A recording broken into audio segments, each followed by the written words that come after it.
ជំរាបសួរទស្សនិកជនទាំងអស់បាទស្វាគមន៍មកដល់កម្មវិធី Facebook Talk Show ហើយថ្ងៃនេះគឺជាកម្មវិធី Facebook Talk Show News ព័ត៌មានបាទលំដាប់ទៅនេះខ្ញុំបាទសូមជូនព័ត៌មានក្នុងប្រទេសបាទថ្មីនេះដែរបាទហេតុការណ៍មួយដ៏ចម្លែកដែលបាន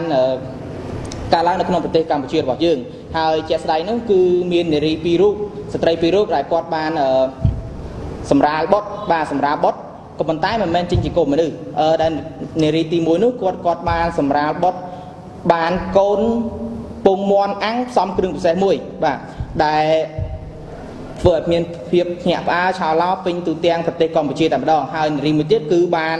បង្កើតកូនបានចេញជាត្រីមួយក្បាលបាទឥឡូវនេះប្រហែលជាអាចទៅជាត្រីអាំងឬក៏ត្រីងៀតបាត់ហើយបាទហើយមានរឿងមួយស្របគ្នានោះដែរដែលនៅឯខេត្តបាត់ដំបងក៏មិនចាញ់គ្នាដែរស្ត្រីម្នាក់គាត់បានប្រសូតបុត្របានជាមួយនឹង iPhone 6មួយគ្រឿងបាទព័ត៌មាននេះគឺជាព័ត៌មានមួយដែលគួរឲ្យភ្ញាក់ផ្អើលបំផុតដែលប្រជាពលរដ្ឋជាច្រើនកកគាត់បានចោមរោមទៅមើលទីរក់ iPhone 6មួយនេះបាទ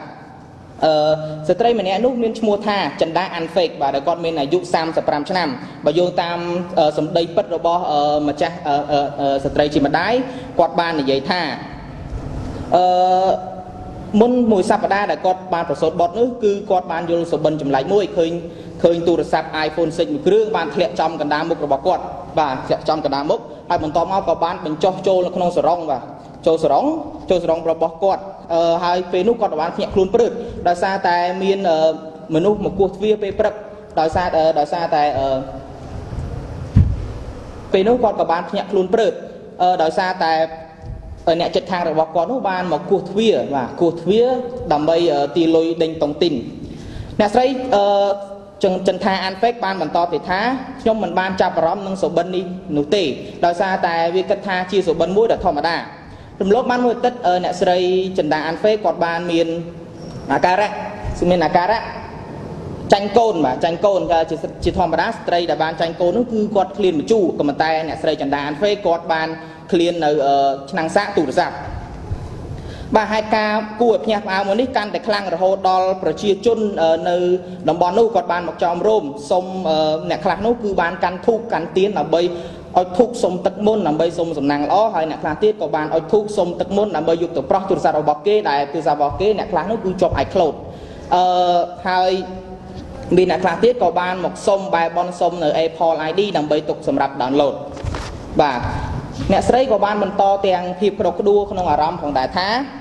ហេតុអ្វីបានជាព្រំលិខិតធ្វើបាបខ្ញុំខ្លាំងម្ល៉េះដោយសារហេតុអ្វីឲ្យខ្ញុំកើតបានកូនជាទារក iPhone 6មួយនេះហើយបើសិនជាដាច់ចិត្តថាឲ្យខ្ញុំបង្កើតជា iPhone 6ទៅហើយហេតុម្ដេចក៏មិនឲ្យឆ្នាំងសាកមកផងបាទដោយសារតែគាត់មានភាពសៅមងព្រោះថាមិនដឹងថាយកទៅធ្វើអ្មេចទៀតបាទគួរបញ្ជាក់ថាទារក iPhone 6មួយនេះគឺមានទម្ងន់120ក្រាមសម្បុរពណ៌ទឹកមាសដែលមានភ្នែកច្បាស់ជាងកុមារទារកដតីដែលអាចមើលច្បាស់រហូតដល់8 megapixel ហើយជាពិសេសនោះដែរទារកនោះគឺមានខួរក្បាលដ៏អស្ចារ្យមួយគឺមានចំនួន3ផ្នែកហើយខួរក្បាលទី1នោះគឺមានទំហំ 16G ហើយខួរក្បាលទី2គឺ 64G ហើយនិងខួរក្បាលទី3គឺ 128G ហើយសារពាង្គកាយរបស់ទារក iPhone 6នោះគឺគ្របដណ្ដប់ជាមួយប្រព័ន្ធប្រតិបត្តិការថ្មីគឺ iOS 8បាទសបញ្ជាក់ឲ្យឃើញថាពាក្យចចាមអារាម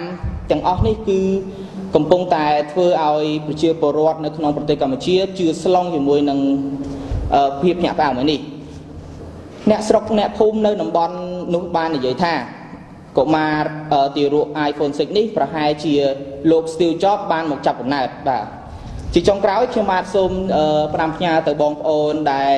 ជាអ្នកប្រជាជនកម្ពុជាជាធម្មតាទេប្រទេសកម្ពុជារបស់យើងគឺកាន់សាសនាពុទ្ធដូច្នេះហើយប្រទេសកម្ពុជារបស់យើងគឺមានជំនឿអបិយជំនឿក៏ប៉ុន្តែខ្ញុំសូម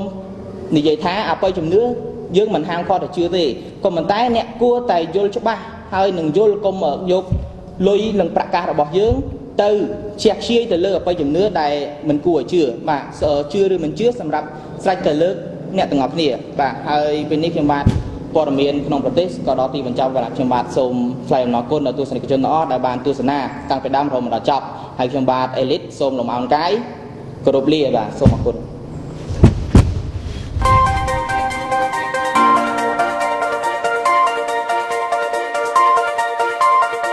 Audio Jungle.